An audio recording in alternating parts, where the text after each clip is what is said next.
Good afternoon, everybody, and welcome to this European Sustainable Energy Week event. It's co-organized by Ocean Energy Europe and ARENA, the International Renewable Energy Agency.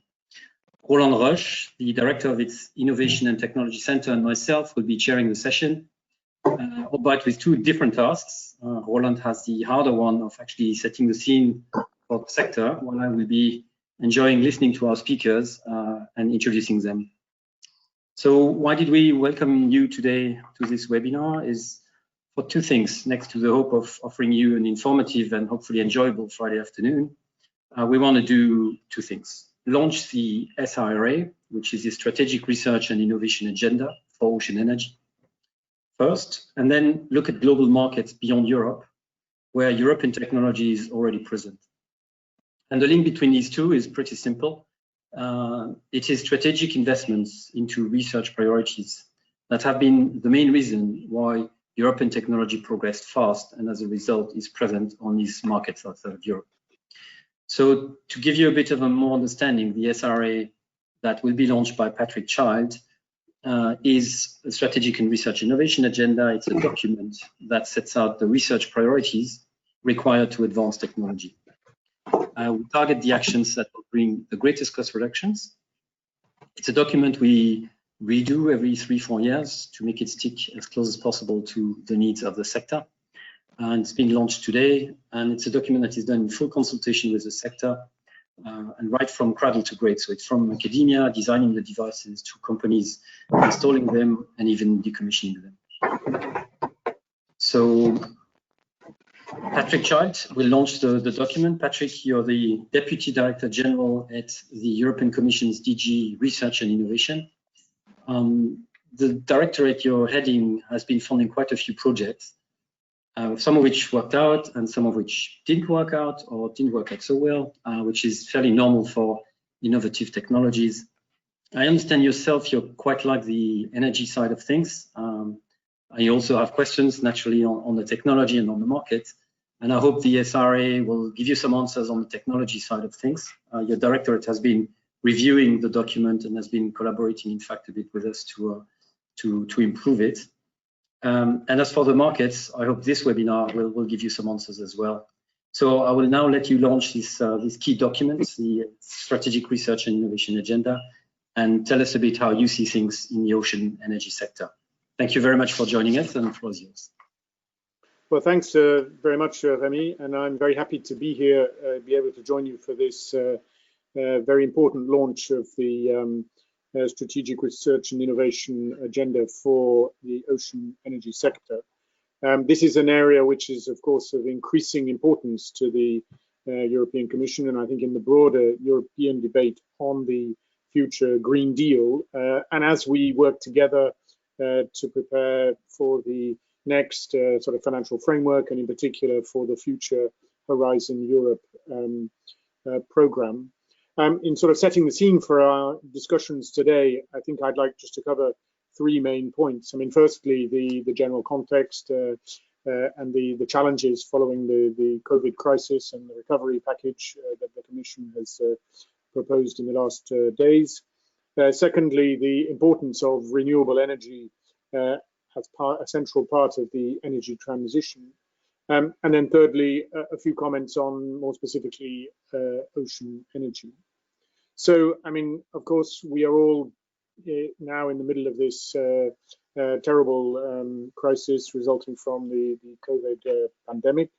And I think that the challenge ahead of all of us is how to ensure that the post-COVID recovery in Europe is as closely focused as possible on our established political priorities, that is the Green Deal, the European Green Deal, our European Green Growth Agenda, and also the digital transformation, which we believe is so vital for the competitiveness and sort of industrial development in the continent. So on the 27th of May, the Commission presented an extremely ambitious large-scale recovery package with a very strong and visible emphasis on research and innovation, which is intended to sort of guide us through the the present crisis and beyond.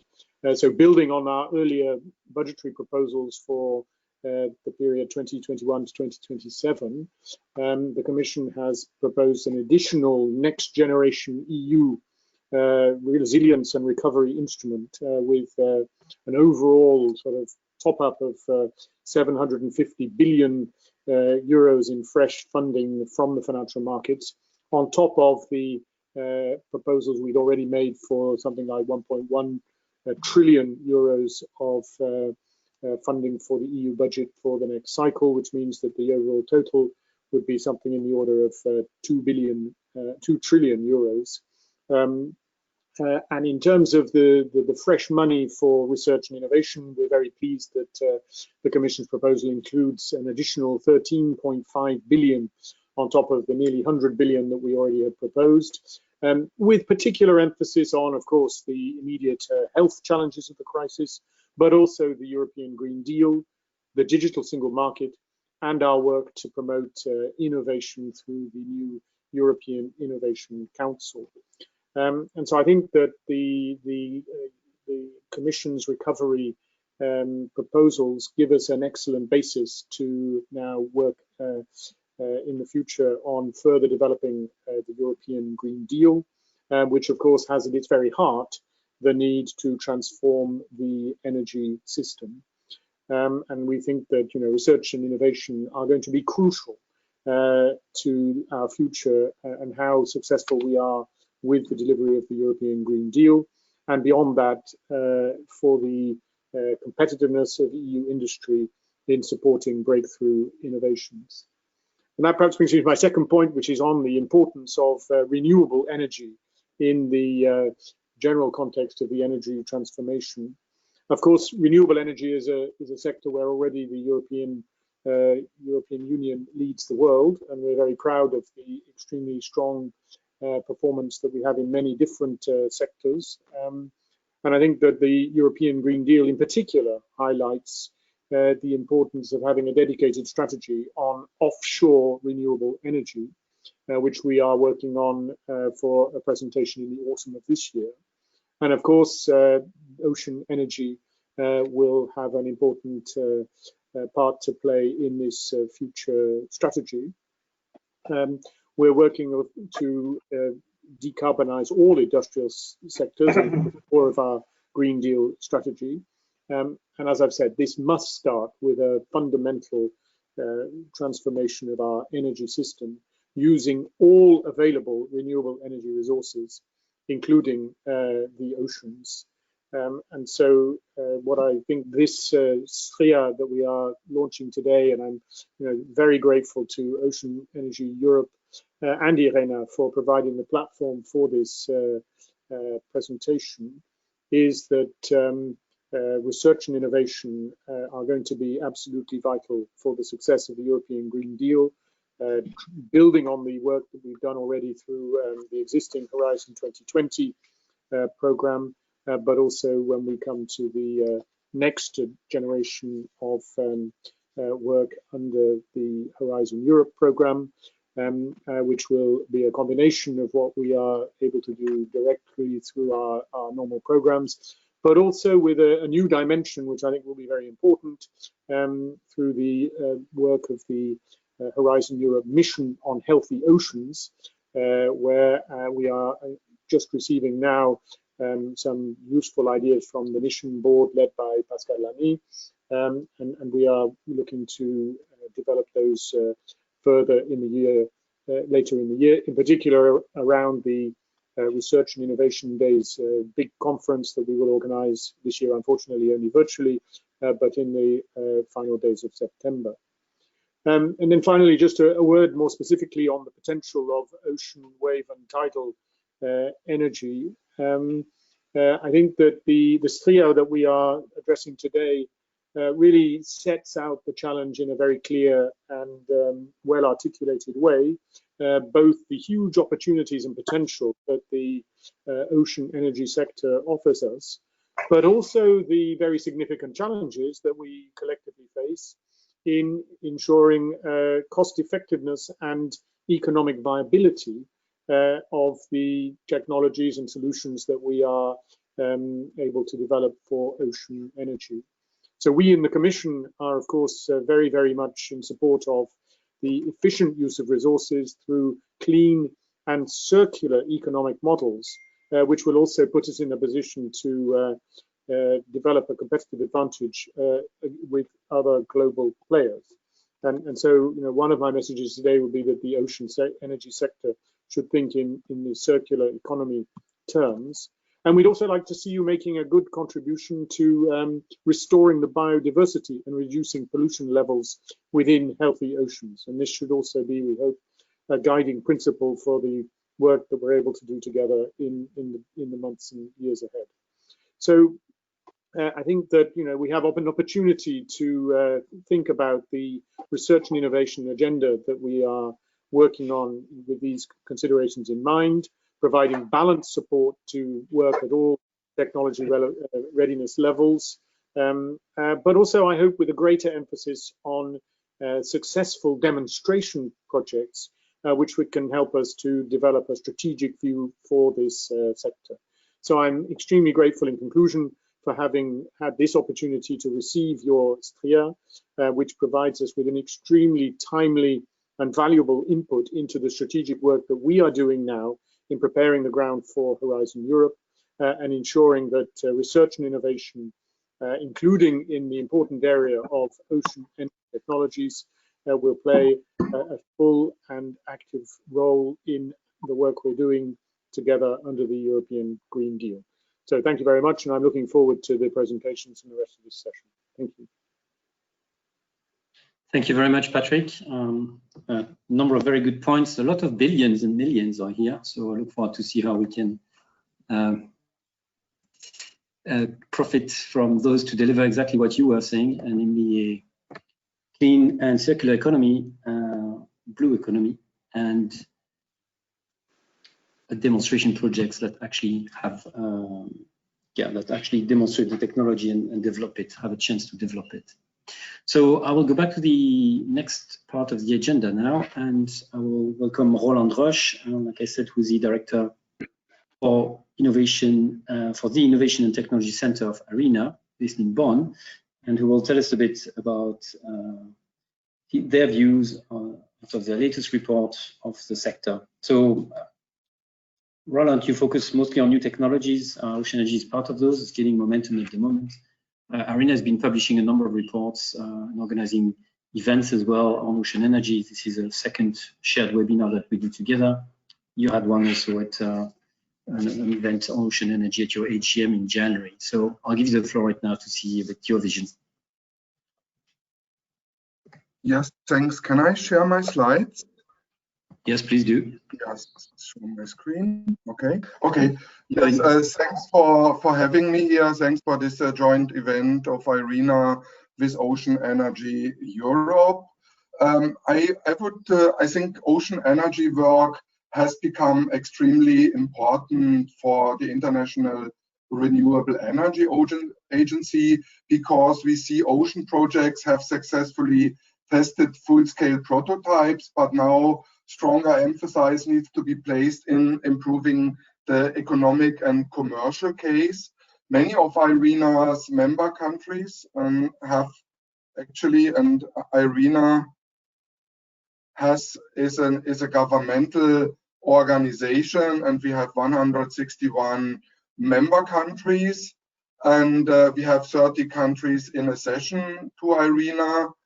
And we have our headquarters in the United Arab Emirates, but the Innovation and Technology Center in Bonn, where we are really having a very strong emphasis on ocean energy work in the past years, because many of the member countries we have are already active in ocean energy, and let's say because also the member countries of ARENA see that there is a lot of innovation ongoing, that there is already a solid technology in place, but there are some challenges to create a better commercial environment for these technologies. That's why some of the member countries of ARENA asked us from the ARENA Secretariat to support stronger the work on ocean energy.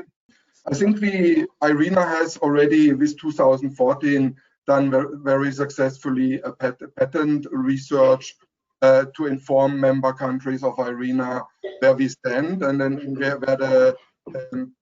where the technology, ocean energy technology, stand in the funnel. And I think according to our analysis, there is really some promising technology in place where the commercialization is missing. And IRENA member countries asked us to support now stronger globally the commercialization of ocean energy technologies, which we are doing. And we had together, in cooperation with Ocean Energy Europe, last year an important event where we invited many of our representatives from IRENA member countries, but also innovators in the field to find out what are the missing links to get, let's say, this technology commercialized. And I would like to share some of these aspects. I also want to mention another effort in this context is that we are asked to set up a cooperative platform on ocean energy technologies, where we have the possibility to directly engage with our member countries to look into improving the work and exchange between the countries globally to be able to commercialize this important technology. We will have the first meeting with the member countries to discuss the work modalities and who we involve also from the private sector in this platform to bring the commercialization of ocean energy technologies forward. This meeting will take place next week, Thursday. Please, the next slide.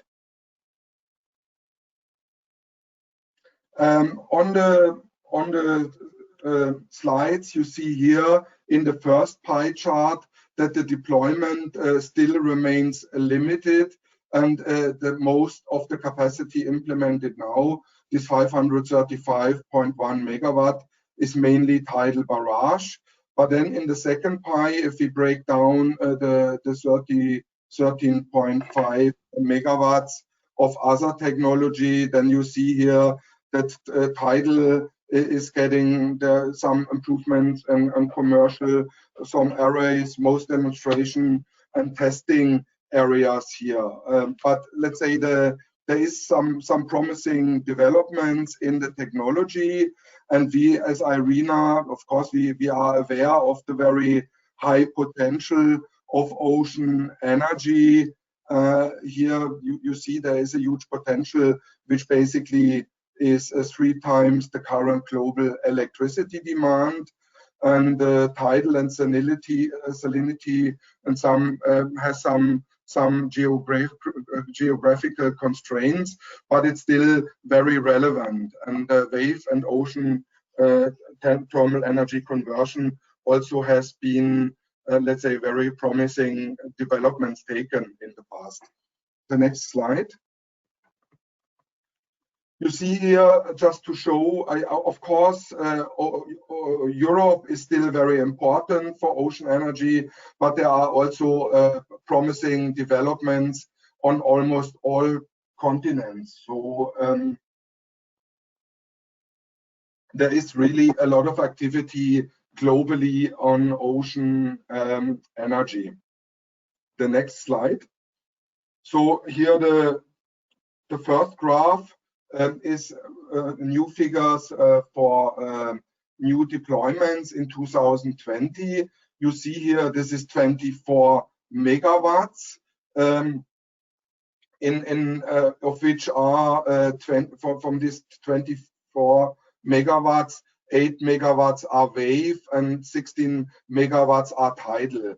UK and Canada are leading, mainly due to their large test centers in Orkney, but also in Canada, in the Bay of Fundy. The second graph shows the pipeline. So the industry sector shows here a pipeline of 3 gigawatts already. There is 2.8 gigawatts are new deployments, of which are 500 megawatt wave and 2.3 gigawatt are tidal project. Roughly half of this is currently still in Europe. And then let's say we did also an analysis of where we see the potential and where ocean energy may grow till 2030. And actually we see a promising 10 gigawatt of the capacity for ocean energy in our analysis. So there will be a substantial capacity additions in ocean energy in the next 10 years. Just the next slide. Also to look into the developments in other countries. Here is a best practice example from China. If you look here into these details, then you see that there is not really a private sector developers involved. So this is the Guangzhou Institute of Energy Conversion, and also the National Ocean Technology Center is here. And let's say that the funding of ocean energy basically to develop a funnel to bring costs down, to have learn effects and scaling effects with ocean energy technologies is strongly promoted here also by the Chinese government, which shows that there had been at the beginning mainly the funding and the pushing forwards of tidal projects. But you see also now the next level of the funnel is here supporting wave energy and also OTEC. And China is picking up slowly and building up capacity first. Now, I think there can be in the future much expected from China, and there is clearly an understanding of a very important role that ocean energy technology has to play in the energy sector transformation. And China is trying to get a very strong market position here in ocean energy technologies, in just seeing that there is a need to support this technology to the level of successful commercialization. I think there is also a possibility to learn from this case. The next slide. I've mentioned the successful event we had in Dublin in October last year, where we had also very strong participation from small island development states of IRENA.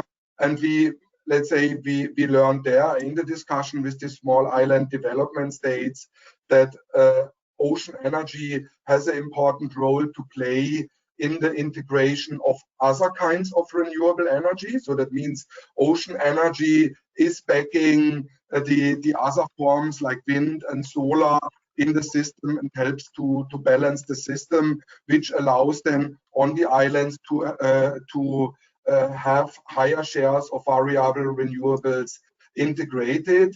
Also important here on the right bubble to say that, and that was the understanding also from the workshop, to commercialize ocean energy technologies, it is very important to do coupling with other forms of activities on islands. So let's say the creation of a blue economy, which links ocean energy technology to desalination, fishery, agriculture, and also desalination and sweet water production, and creating cooling opportunities for fishery is extremely important. And in principle, you see this also now in the bottom bubble, where you see there is a great potential to leverage both together, which would then create high shares of variable renewables in an island with island activities. And small island developments in general have a very good, because of their specific economic environment, they have a good potential also to get support, financial support and funding for this type of projects. Then my last slide, please. You see here the interest in ocean energy is not only happening in Europe, it is a global matter. IRENA is picking this up with its global collaborative platform to develop this further with the IRENA membership. Also, Europe is a very important front runner, and of course we hope that also the European Commission will be part of our collaborative platform. We see that there is taking up speed, so 25 megawatts of new deployments are already in place, and we will be expecting 3 gigawatts in the near future. The islands I outlined very much in detail. There is immense potential for islands. So if we all join forces and reduce levelized cost of energies, if we find innovative ideas of funding of ocean energy projects, and if we encourage more innovative business models, I'm very, very optimistic that we will see a bright future for ocean energy technologies. And it's very good to have those events to discuss these things and bring things better to commercialization. Thanks a lot. Thank you very much, Roland. I will now move on to Drew Baxland from CIMIC Atlantis. Drew, you're the director of the tidal arm of CIMIC Atlantis. For those of you who don't know Atlantis, it's one of the most well-known tidal manufacturer in the sector. They've put together a pilot farm in 2016, the Magen project, which has 4 machines that have been churning out gigawatt hours to the grid. I think you're on 30 gigawatt hours at the moment. And currently you're going to tell us a bit about your project in Japan. So Drew, the floor is yours. Thank you for that kind introduction, Remy. Can you all hear me okay? I assume so. I'd love to tell you about, I'd love to tell you what we're doing in Japan. Obviously, as Remy said, we've been in Europe for a long time and it's still very much our core focus. But having been based in Singapore for many years, Tim and I both spent a lot of time working the market there and knew that it was a long game, that it was going to take some time for Asia to wake up. And I echo the comments of Roland before that I believe Asia is waking up. And Japan is, it's been a long time coming, but we finally closed the deal there. And the area is the southern part of Japan, down the southwestern end of Japan, in the island area called the Goto Islands. If you can see the yellow star on the screen, that is a typical great tidal site. Number of islands, close channels, and good flow through there that comes from the Pacific Ocean into the Sea of Japan. Like most tidal sites, tends to be slightly stronger in one direction than the other, but both good tidal flows, reasonably protected from waves, and a great place for initial project for our pilot project. The demonstration there is basically to take Japan to commercial scale. If you look at the history in Japan, they've done some very small turbines. They've looked at some deep sea floating turbines, but they really haven't embraced near shore, relatively shallow water turbines yet. A consortium led by KME, who is now our client, including Nippon Steel, have been working on this with the Ministry of the Environment. It took some years to come into being, and we actually stood up with the demise of Open Hydro, who originally had this contract. It gave us some challenges. We had to deliver a turbine in the same time frame with half the money, and half the time frame had been used up already, so it gave us some challenges. But what we were able to put together with the client was a lease and services agreement so that we could help keep the capex down, and that gave CIMIC Atlantis the ability to retain ownership of the assets. And I think this kind of financial creativity is also another good sign of the maturing market that we're in, that we're able to look at funding these projects to an extent, taking some capex risk, but also then owning those assets. We're able to deploy these kind of pilots, move them if we wanted to another jurisdiction in the area, or help that particular country and this client grow and build on that asset. The objective of the project is to provide a low risk and rapid entry point for our technology into Japan, utilizing technology and services and existing assets. So we're not trying to do anything new here. Very much unlike the heady pioneering days of everything was new, building on what success we've had utilising various components and approaches from a number of our projects and applying them to the client's needs. So we're using an AR series nacelle, PMG drivetrain, no different to what is being used at Magen. We've limited to only 500 kilowatts for this first phase of the project, no pitch or yaw system. A lot of that was budget driven. We were given a very tight budget by the client, having effectively not the same that they started with, and we had to make it work and give them something meaningful, which was proof of installation, validation of their site, renewed trust in the Western technology, generation only to a load bank. So again, we worked together on how do we de-risk time, still achieve their timeframes, and not have to do things like connect to grid, which has permitting timeframes that are potentially outside what the project could afford. We also were fortunate enough in our planning of previous missions to have a spare gearbox. It's not too many people have a spare 25-ton gearbox laying around, but we do, and a spare set of blades from original AR1000 missions 10 years ago. So we were able to rejuvenate those blades, service the gearbox, and anyone who knows Toyota knows both those items are fairly long lead, well over 9 to 10 months. So we're able to reduce the time frame of the project by doing that. Our overall hope is that success in this leads to a phase 2. There is no phase 2 sanctioned yet. We have a effectively lease install program where we will run the turbine for 6 months in Japan, and the project ends in March next year.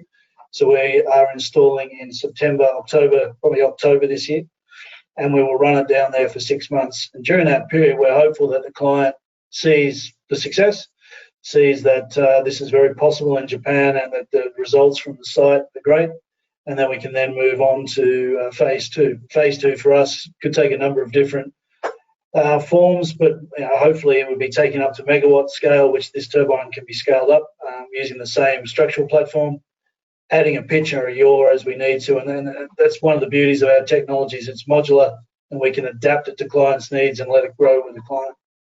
The other key part is strategic, is Japan is very much, again, on the back of what Roland said, looking at growing its renewable market. If the feed-in tariff for offshore wind is fairly high in Japan, it's definitely going to come down, following the trends of Europe. And they have no feed-in tariff for tidal. So this is helping them set that target, potentially helping us then develop that market for them in Japan. One of the things I'm quite proud of, and certainly when I put this turbine, the foundation in the water 10 years ago this August at EMEC, that's the hairy creature up the top of the screen there, those two photos. When our team put that in almost 10 years ago, I never thought I'd see it again. So we're quite proud of the fact we were able to, working with Green Marine, go and decommission that site, which had already been done, and then recover these items from wet storage and take them back down to NIG. And hey presto, the photo down the bottom is taken a few days ago at NIG. There's the foundation asset that was built now 10 years ago up at NIG and Invergordon, refurbished, repainted, rejuvenated, and ready to go to Japan. So we will send that 180-ton foundation plus the 1,200-ton of foundation blocks that go on that. That will all go on a cargo ship to Japan. We retain ownership of that, and it can be deployed again in Japan and used for its original purpose of what it was designed for 10 years ago. The turbine you see, and this is my last slide, the turbine you see, that's the AR1000 from 10 years ago, and those blades which were designed for fixed pitch, so not designed for very high flow sites because we need a pitch system, as you will see at the Magen site. But certainly we learned from that work and the testing we did there, plus at Oric, that we had a good platform, which then led to the AR1500, and that's the nacelle you can see coming out of the Oric factory back in 2016. That core nacelle has not changed other than a Mark II design, some nice tweaks, but that is effectively the nacelle the team will be putting together in our factory in July and August, and that will be going on the back of the ship with a fixed pitch rotor, a stab system, the same connection systems that we've developed, all the modular bits and pieces we've developed in Europe over the last 10 years will be taken down to Europe, taken down to Japan, and placed in the water. So in closing, I'm really proud of the fact that It's been a long road. I do see Asia opening up, and I do see the importance of what we're doing there and other people are doing in Asia over the next few years. Been a reciprocal thing. It will help spur Europe on, it will help growth in Europe, and it will also help global growth. Thank you for your time today. Thank you, Drew. Thank you very much for this very exciting project. Sarah, you're the project manager for DP Energy, who is a project developer this time, and you're very much the woman on deck in Canada, developing a project that is very innovative as well. DP is an Irish developer, which is developing projects both in wind, in solar, and in tidal, as far as Australia. I'll let you tell us a bit about this experience in Canada. Great, thank you. I'm going to apologize to the audience if you hear some construction noise in the background. Unfortunately, they've decided to work very near me in my building right now, so my sincere apologies. Thank you for that introduction, Remy. So as Remy said, Sarah Thomas, I'm the project manager for DP Energy on the Ishkatapa project in Nova Scotia, Canada. The Ishkatapa project is one of the tidal energy products that DP Energy has been working on. So I'm hoping you can see my screen okay. Yes, all good. And great. Okay, so as Remy said, DP Energy is a renewable energy project developer. They operate worldwide on sustainable renewable energy projects. They have onshore wind, tidal, solar, PV, storage, and floating wind, mostly in the UK, Ireland, Australia, and Canada. Okay, so Ishkatapa is the tidal turbine project in Nova Scotia, Canada. We will have a two-phase 9-megawatt tidal array project in the Bay of Fundy in Nova Scotia. We'll be using the Andritz Mark I turbine, which is very similar to the turbine, the Mark I turbine that was installed as a part of the Maygen project with Atlantis's turbines as well. So it's a turbine that's been proven and has been working on the Maygen project for a number of years now. So we'll have 6 of the Mark I turbines, and we'll have 1 cable from each turbine going ashore for power conditioning. What's great about the FORCE site and the Fundy Ocean Research Center for Energy is that's FORCE, and they are the tidal test site in Nova Scotia, and the province and federal government did a great job of investing early to develop the grid infrastructure that allows us to very easily connect our project to the power grid once we get our turbines installed. So it's great that we have that here in Canada and are able to use that.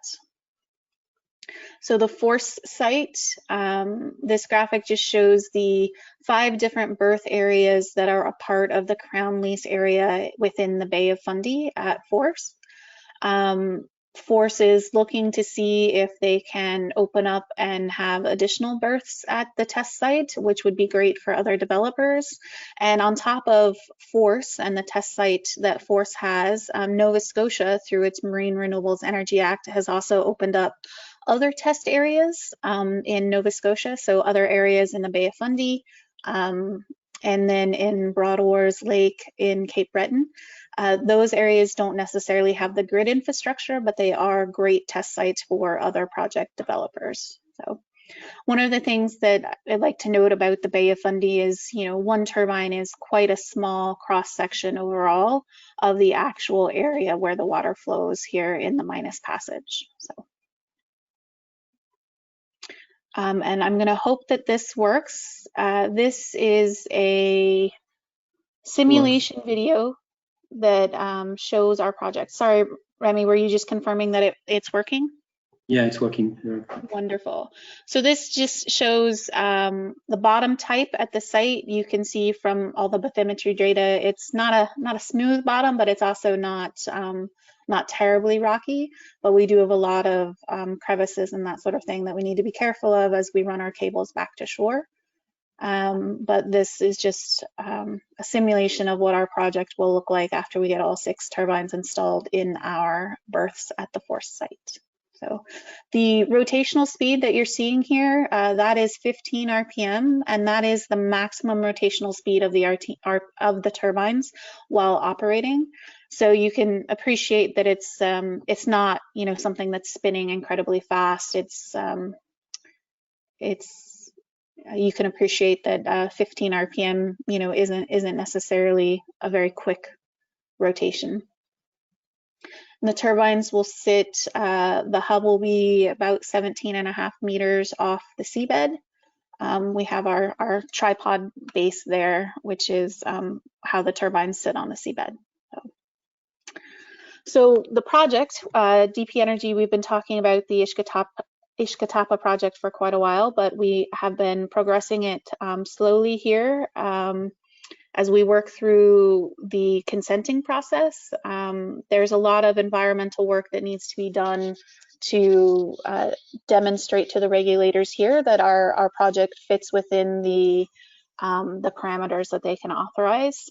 So Force has its own environmental assessment that authorizes tidal turbines to be demonstrated there at the Force site, but there's still the additional consenting that each project developer needs to do to get authorization to actually install their turbines and operate them. So we've been working on that. We've completed a noise analysis, and we are in the process of trying to establish an encounter rate modeling for the encounter rate model for the Bay of Fundy, specifically the Minas Passage. We will be doing a geology study later this year that will allow us to microsite on that seabed that you saw in that simulation video.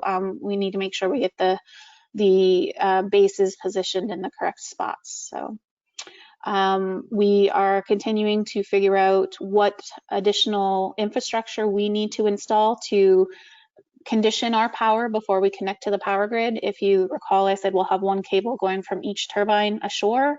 And in order to manage risk for our project, we're actually doing the power conversion ashore and not doing it at the turbine underwater.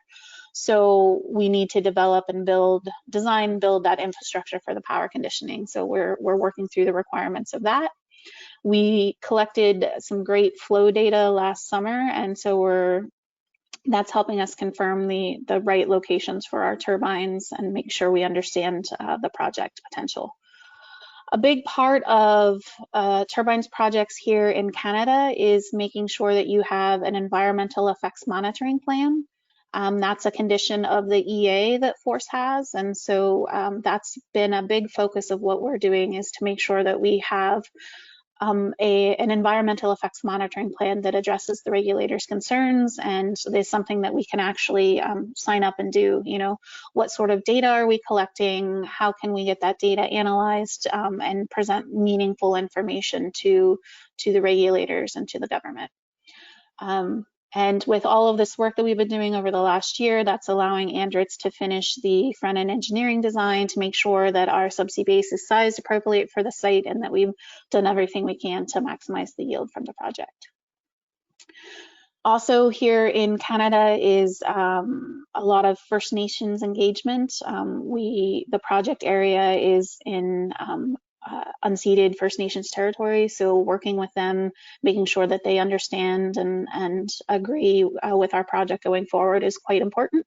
And so we've been working through that, and we are also trying to finalize the marine operations approach for the project. How are we going to get our turbines installed, and how are we going to remove them during the maintenance period? So those are all the key pieces of the project that we're finishing up over the next 6 to 8 months. So, and just high level, our milestones, subject to regulatory approval here. We ideally will be installing cables second half of next year, and then receiving our turbines, doing the final assembly here, and doing subsea structure installation in the first half of 2022, and turbines to follow in the second half of 2022.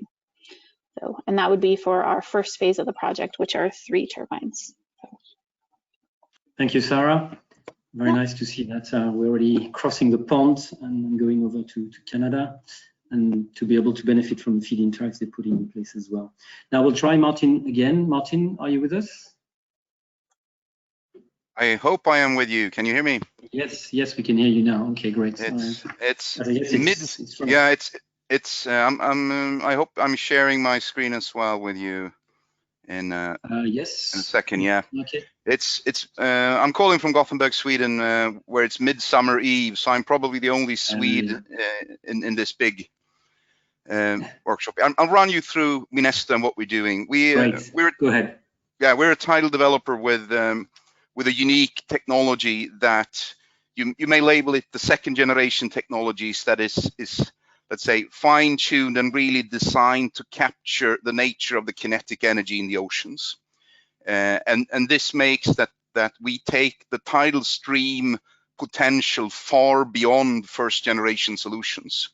So I would love to have Irina as guests in the Faroe Islands, where we are now grid connecting the first machines, to also discuss how we describe the global market potential of tidal. Because with Minesto's deep green technology, this is no longer a niche technology. It's actually something that will reach installations beyond the nuclear capacity on Earth. I think that's important. It's also baseload, as we all know, which is important. With this principle, lightweight and going towards the real resource with the lower flows and global scale, it's also cost effective, which is important. We are a spin out from the aircraft manufacturer Saab in Sweden. We now have operations in UK, Sweden, Taiwan, and also in the Faroe Islands, which I will tell you a little bit about. We made a classic journey, startup journey, been very careful with building a strong patent portfolio, have mixed soft funding and hard equity injections in the company over the years, had great support from the EU. So all of us being sort of EU citizens, we have a stake in Minesto with investments done from different funds over the years. We're listed since 4 years back in Stockholm on First North, Nasdaq First North.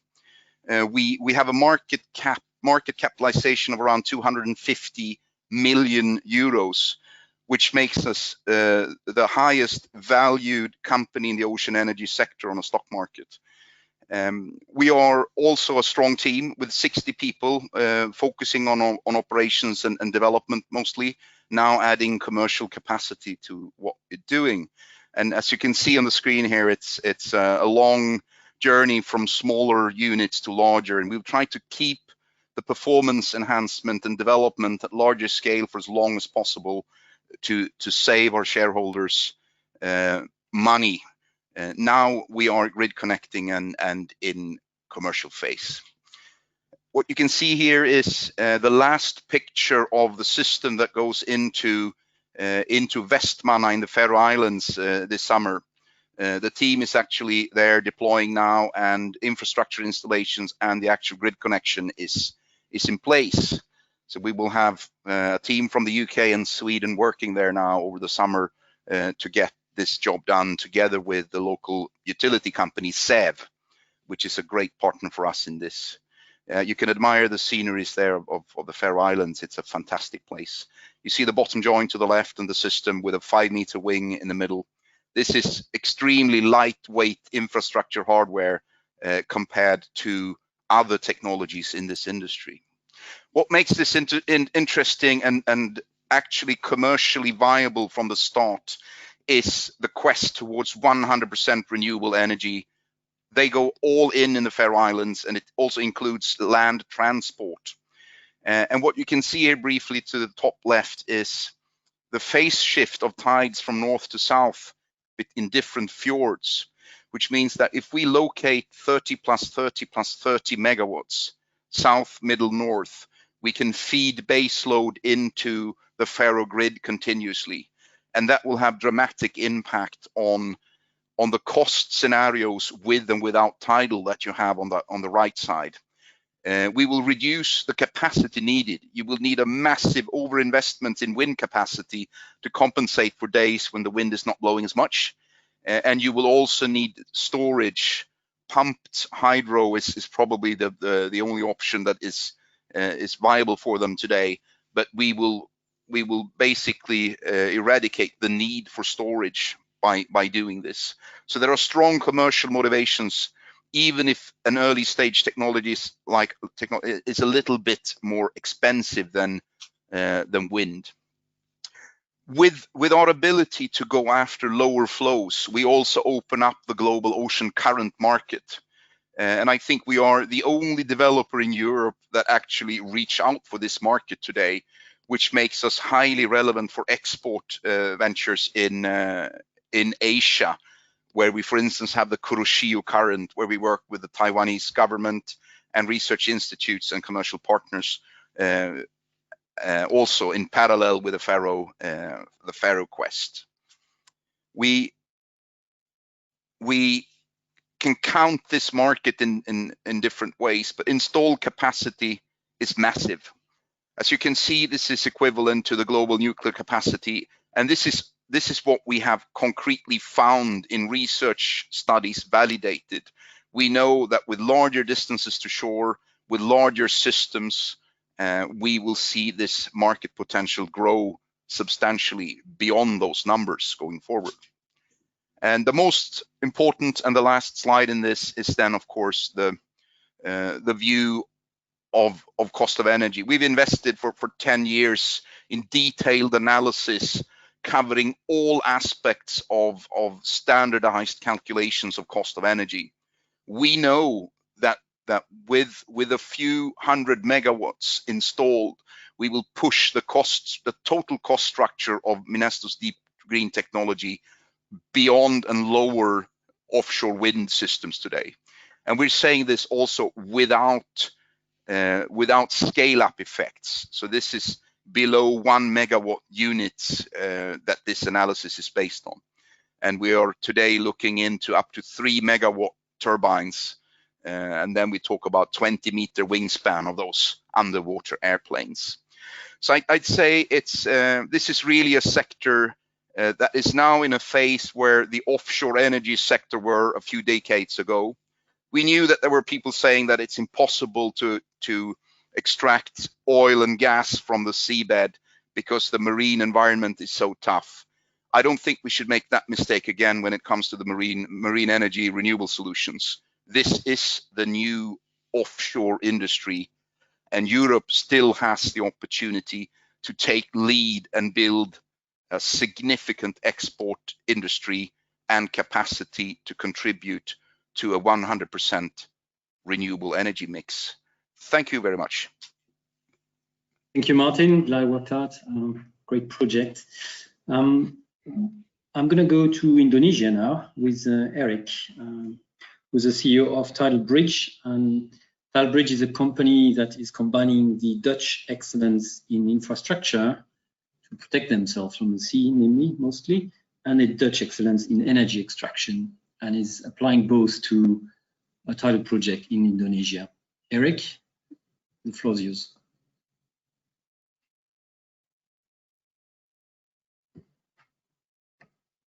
It sounds like the telecom is having a Friday afternoon as well. We could hear you perfectly before. We can't hear you at the moment, Eric. You need to unmute yourself, I believe.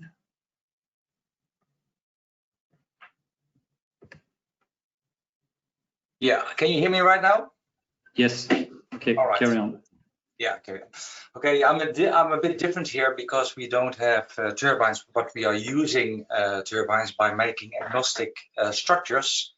And what we have done is mainly combining, let's say, tidal energy together with infrastructure. And I will give you two examples of projects which we are now developing. The first one is indeed in Indonesia, where we are developing a bridge combined with tidal turbine. This actually makes it easier for governments to decide to build up the infrastructure. So in this case, the tidal energy is helping the decision to build up infrastructure and makes the business cases more viable. Now, what we are doing is a structure in Larantuka, which is in the far east side of Indonesia. It's in the province Nusa Tenggara Timur. We are now working there for 3 years to develop the project.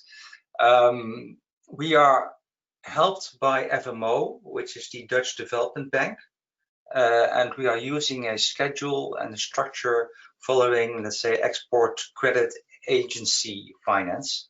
Our client is PLN. PLN is the national electricity company, and we have decided that they actually decided that the best option was to buy this structure. So they are investing in the structure. So they are also investing in the tidal turbine plant, and that gives the right combination. If we are using ECA finance together with, let's say, the assurance, we can have really low interest rates, and that makes this business case quite viable. So it's actually the combination of tidal and the right finance to come up with these type of structures. I will show you what we are doing in this trade, which is actually one of the fast streaming areas in Indonesia. We reach 3.8 meters per second, and that makes it viable to develop a tidal power plant on. We are building a bridge together with a civil bridge on the left side and the tidal turbine structure in the middle. This together is let's say, a civil bridge and a floating bridge, and we have an enormous space to install turbines on a floating platform. Actually, the first experience was done in Holland at the barrier, where Tocado had installed turbines, and you can say that this is a larger version of this whole development. We will develop it like this. We are using several turbines. In the next phase, we will decide which turbines are the most adequate. We have looked at 3 different suppliers, and we have not decided yet which will be the main one, but that will be something which we are doing in the feed phase. Indonesia wants to stage the capacity for several reasons. As was mentioned before, tidal energy is great for small islands, and that's indeed true. The beauty of tidal power is that it's highly predictable, and when you have, let's say, small islands, also the network is very small, and that means that the differences can have an enormous impact on the stability of a network. And that's why tidal is great. Tidal is predictable, so you can install quite easily followers, and in this case they are using gas turbines as a load follower, or we are using batteries to make a base load. We will build up the capacity in a period of 3 years to the max. Our original time scheme is as follows. We are now in the agreement phase with PLN, and we will start the front-end engineering hopefully in the next few quarters. Everything is already accepted, everything is already decided. So for us, we are mainly at the beginning of a very nice development. And as I said before, crucial is the use of tidal, and crucial is the finance of under the ECA structure done by FMO. Another development which we are currently working on is in Oman. Now this is a bit different animal. This is a DTP, a dynamic tidal power use.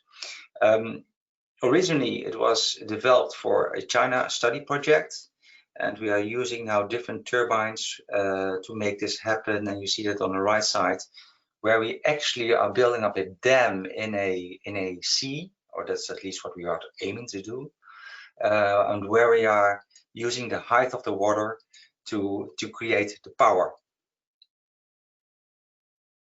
Now, specifically, it's here. It's in the Mazira Island. The Mazira Island is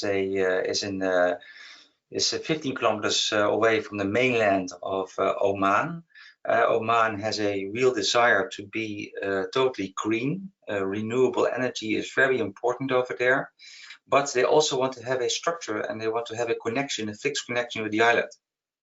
Now, normally, a investment like that would not be economically viable, but together with some tidal power, it reduces actually the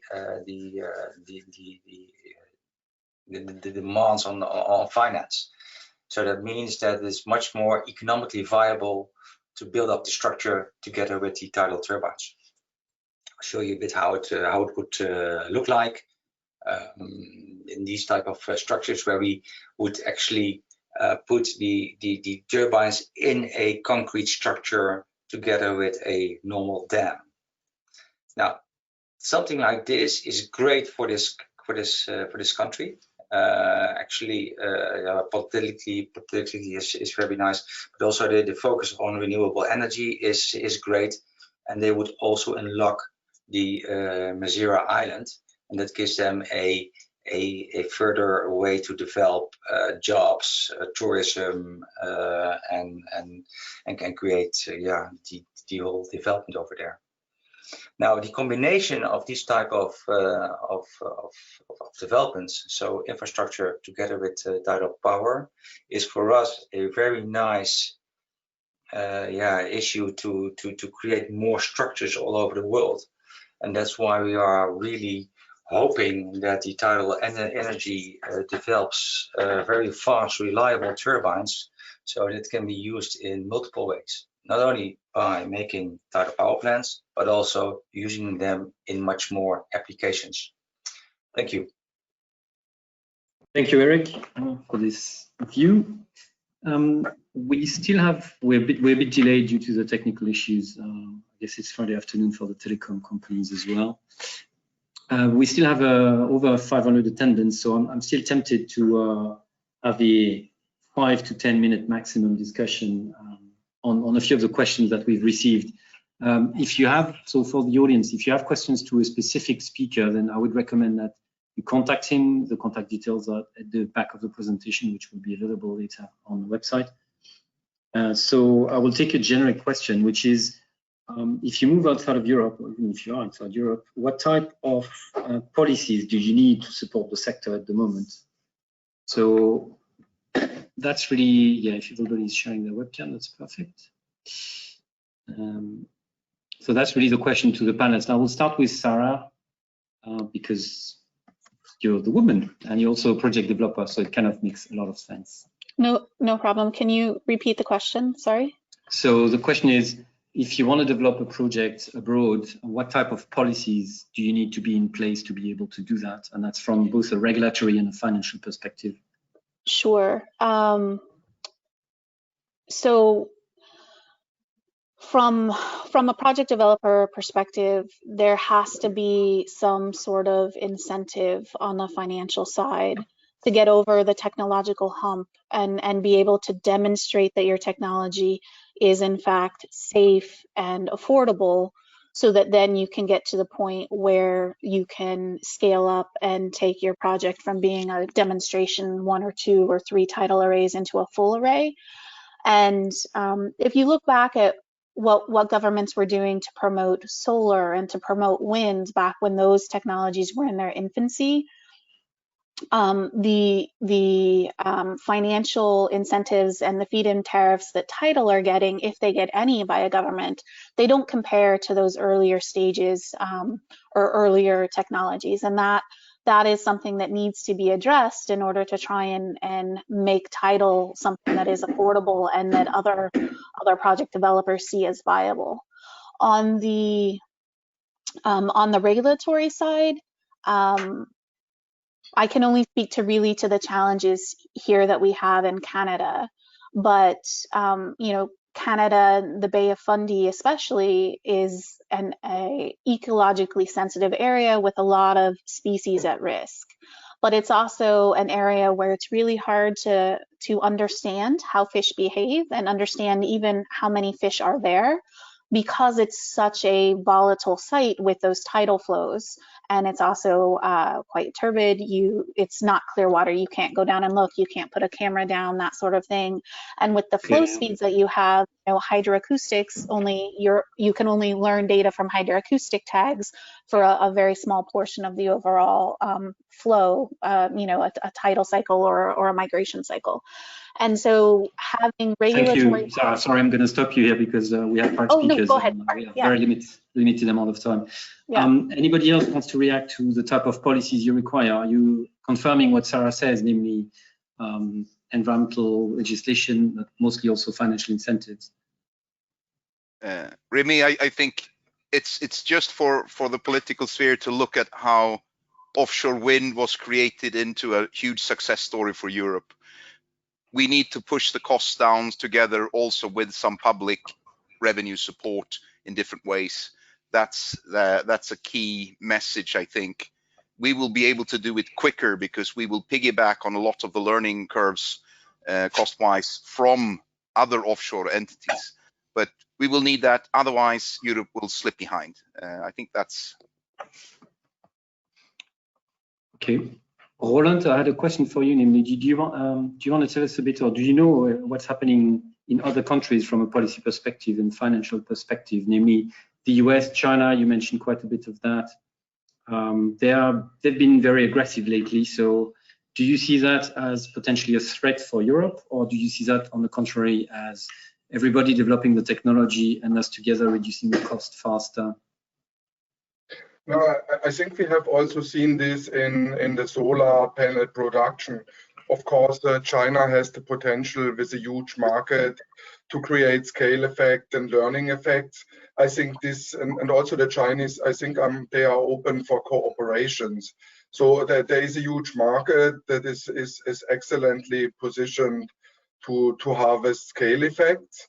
And I think in reality, there is, let's say, for the commercialization of ocean energy, and this is also what we see in China. So the combination of a multi-purpose and sector coupling in ocean energy, so to combine with freshwater production, with fishery, aquaculture, and those type of things. And I think the Chinese are doing this.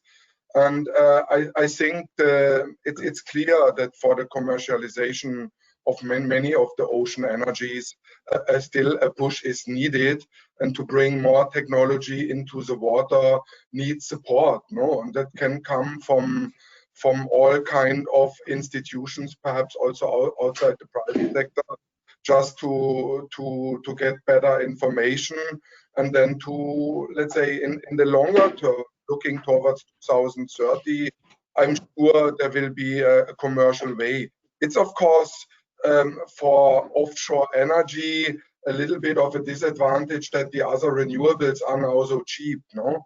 So let's say the costs of solar have come down 60%, and they are just running in front of the scalability. And I think we have to find a way that ocean energy can link to this and actually also participate in these scale effects. And one way would be, let's say, the integration of multiple renewables, where ocean energy can have a role also in balancing the systems. And I made the case of small island development states, which I feel can be a very promising economic environment where we can find ways. But still, I think funding and financial support is needed, and we still hope that we can find a way that countries cooperate to stronger financially support the ocean energy technologies. And from IRENA, let's say we are thinking of decarbonizing the entire energy system and bringing down and having 100% renewables in place. And this can only happen if we have the advantage to use the ocean potential. So ocean energy is needed for the journey of the energy sector transformation. And that will bring the funding, I'm sure. Thank you. Okay, great. Thank you. Drew, I had a follow-up question for you from what Roland said, namely that so Roland, you were talking about PV, and we have a big advantage on PV in terms of delocalization, is that we're making use of a number of companies that are already existing, that are local, and the risk of delocalization is lower because it's cheaper to build closer to the site. So do you want to tell us a bit about your experience working with an existing supply chain, either oil and gas or offshore wind? Yeah, absolutely. It's certainly been without that supply chain, without that localization, we would certainly have a problem. Obviously, with the smaller scale units, it's less of an issue, more mobile. The turbine itself, the structures of the foundations, all this kit is, in the order of 50 to 150 tons. So it needs to be built by existing facilities that are used to steel bashing, basically the simple stuff. And our model has always been to find that in the local area to effectively. It has a number of strategic goals as well. It helps with the overall community buy-in, employment, these sorts of things. That's certainly been a major push of ours up in Scotland, for example, and that's continues to go well.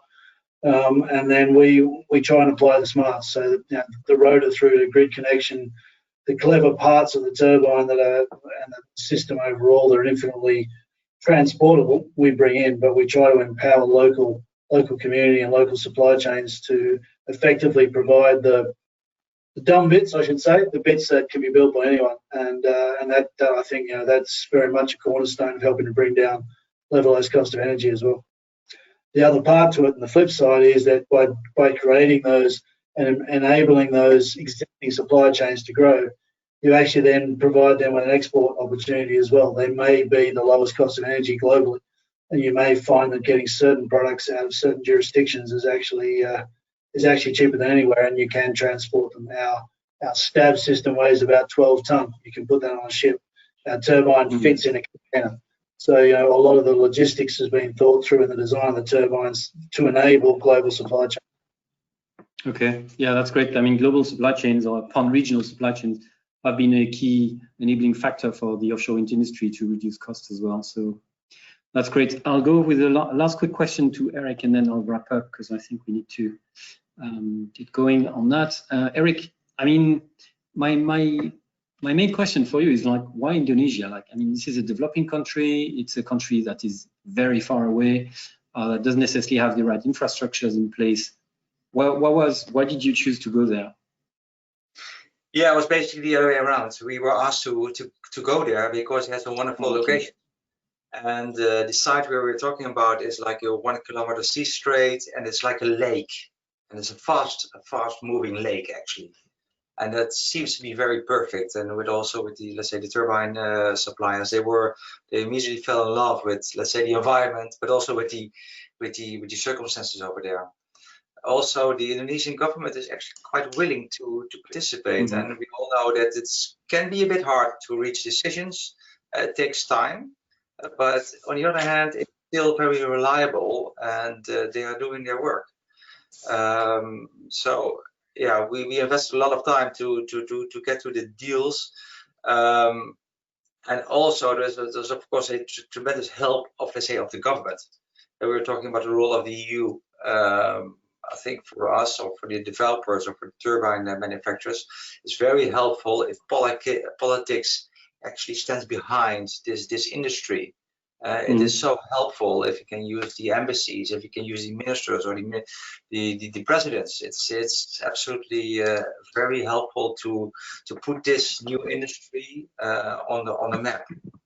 And that's happened in Indonesia. We were actually part of that scene, and that was crucial. Fantastic. Well, I'll use your last point as a question to everybody to wrap up. Contacts with politicians and push from the political side is key. If you had the new president of the European Commission, Mrs. von der Leyen, in front of you today, what would be the one sentence you would ask, or the one key ask you would ask her for to deliver to help the tidal industry moving forward? And I'm going to start with Roland, who's probably more accustomed to these type of policy questions. You're still with us, Roland? Yes, of course. Yes, you're not moving, but yeah. I think for us, of course, I mentioned the collaborative framework. So there is not really an international global body on ocean energy. And for us, let's say the European Commission, and also with Ocean Energy Europe and the activities in Europe, it would be extremely important to have them, let's say, on our platform to engage with other countries and to find solutions for the issues and problems we discussed today. So that would be very important. The international engagement where Europe should be an important player with us. Okay, great. So international cooperation. One sentence. Who wants to go next? Martin? Yeah, I can go next. I think that the message to her will be that in order for Europe, for EU to afford the transition to 100% renewable energy systems, we need tidal stream technologies, and those exist already today. That's needed. So it's just a matter of collaborating with this emerging industry and find the right path to share the investment burdens between the public and the private sector. And we are doing really well at the moment, I think, with the Innovation Fund and other things. So there are good things going. We just need to make sure that some of those transition resources find its way to the best tidal technologies. That will be my... Okay, that's very clear message. Yeah, thank you. Eric, you wanted to go next? Yeah, actually, I've been in the position, and I always say, relax. I don't need your money. The only thing I need is your real support. I need support. I need to be at the table of the other governments. I need to be at the table of the other ministers to talk about our projects. So that's what I want. That's what I really want. Full support of European leaders. Okay, thank you for that. Drew, yeah.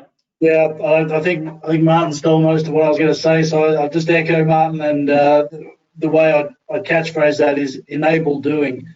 With it, we have to get on with doing and enabling that doing rather than talking about. And I mean that in a very positive sense, because there is a groundswell now of ability to move forward with technology that works. It's not like 10 years ago, and I think put the past behind us and enable doing.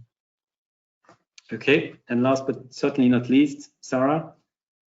No, just to carry on with Drew and Martin is, as Drew said, there's technology there, so the technology barriers have been removed. Let's focus on some of the other barriers and figure out how to work together to remove the rest of them, so that the sector can grow. Fantastic. All right. Well, thank you very much for very interesting presentations on these future projects. Some of them are already well advanced, so we hope to see. To hear the developments about them and hopefully to be able to go and see the turbines in the water. I mean, I do love to go to Scotland, but going to Indonesia from time to time certainly wouldn't harm. So thank you very much. Thank you, Roland, for helping us organize this event. Thank you to the Commission for the support to the sector and for organizing USEF. And finally, thank you to the audience for staying with us despite a few technical problems and a few prolongations. I wish you a very good weekend and a fantastic success in this new industry. Thank you very much, everybody. Bye-bye. Thank you, Remy. Thank you. Bye. And Roland, you're more than welcome to the Faroe Islands to study the energy mix stuff there. Thanks, Remy, for a good seminar. Thank you. Thank you all.